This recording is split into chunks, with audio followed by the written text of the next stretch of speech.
Pa nam morda lahko malo več poveš potem prav specifično o teh dveh tehnikah, ki si jih omenil, pa sta najbolj pogoste, verjetno, to je gretje in pa hlajenje. Kako dejansko biološko učinkujeta na telo, da se ljudje toliko poslužujejo teh obeh tehnik. Torej, zakaj sta toliko popularni?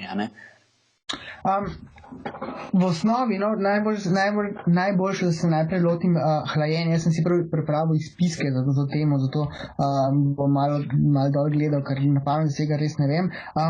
V osnovi ilet deluje tako, da zmanjša bolečino.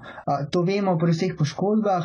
Prva stvar, ko se zgodi poškodba, je, da damo na telo ali pa na poškodovan del telesa, recimo če pride kakšnega zvina, udarca, damo led. Ravno zaradi tega, ker v prvi vrsti zmanjša bolečino. Naslednja stvar, ki je, da deluje protivnetno. Se pravi, da se vnetje oziroma ki je posledica poškodbe, se nekako vse skupaj upočasni. In pa zadnja stvar je, da se zmanjša prekrvavitev v tem delu telesa. In to je ravno nasprotje tistemu, kar se zgodi, ko gremo stvar, takrat pride do razširitve žil, žile se razširijo, se pravi prekrvavitev se poveča, bolečina najbolj ostane enaka ali pa še celo mogoče se stvar zelo poslabša. In ta dva efekta sta pač, nekateri trdijo, da je led tisti, ki je boljši, nekateri trdijo, da je toplota tista, ki je boljša. Čeprav v zadnjem času moram reči, ravno preden so se začela ta pogovor, sem bral raziskavo v leta 2017, se pravi popolnoma svežo, ki je primerjala, mislim, da prvič, toploto in pa gretje in pa hlajenje v primerjavi z nepočetjem ne enega, ne drugega, in se je izkazalo, da je bila regeneracija z gretjem izboljšana, medtem ko je bila s hlajenjem poslabšana. Ampak to je pač ena izmed mnogih študij, medtem ko nekatere študije kažejo, da je pač hlajenje tisto, ki dejansko tudi deluje. Tako da je spet stvar posameznika. Zdaj, če čisto ostanem pri hlajenju, dodam še to, da so akutne študije, se pravi, da so študije, ki so izvedene na dnevu in gledajo ponovadi, kaj se dogaja z mehanizmom, se pravi, se naredi vadba, se da na telo recimo v tem primeru led ali pa v hladno kopel in potem se ugotavlja, kaj se zgodi na recimo z odzivom na molekularni ravni, se pravi, ali bo do kakšnih adaptacij naj bi prišlo, in raziskave so pokazale, da je hlajenje dobro za vzdržljivostno vadbo, medtem ko za vadbo za moč se dejansko recimo za povečanje hipertrofije, za povečanje mišične mase, je hlajenje po vadbi celo lahko odsvetovano, ker bo zmanjšalo vpliv. Se pravi, je stvar in te dve tehnike oziroma hlajenje posebej se najbolj raziskano doseglo.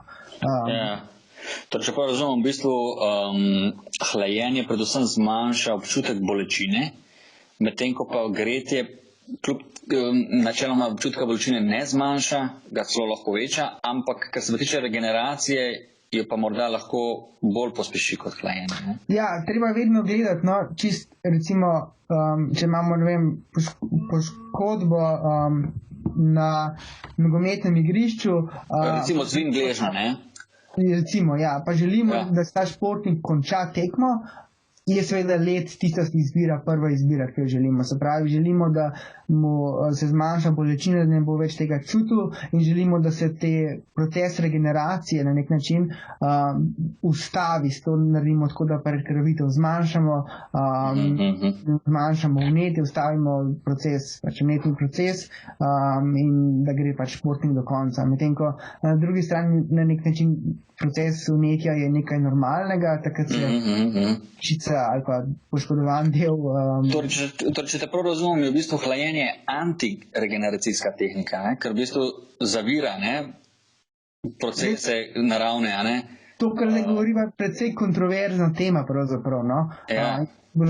Se gledali, kaj vidimo na internetu ali pa kar se da prebrati, imajo ljudje zelo različne poglede na vse skupaj. Je pa treba potem pri hlajenju poudariti še to, da je zelo, zelo težko ohladimo mišice do te mere, da dejansko pride do hlajenja. Namreč predstavljati si moramo, da je mišica recimo debela, če si pogledamo stegno, je zelo težko znižati temperaturo mišice recimo 2 ali pa 3 cm pod površino kože. V bistvu bolj pod kožje hladimo, a ne pa žilje. To je zelo zanimivo, predvsem zato, ker danes se tudi zelo poudarja razne, recimo temu, podzvrsti tehnik hlajenja, kot recimo krioterapija, ko ni direktno z ledom, ampak imaš recimo komore, kjer si v bistvu v ozračju, ki je zelo hlajeno.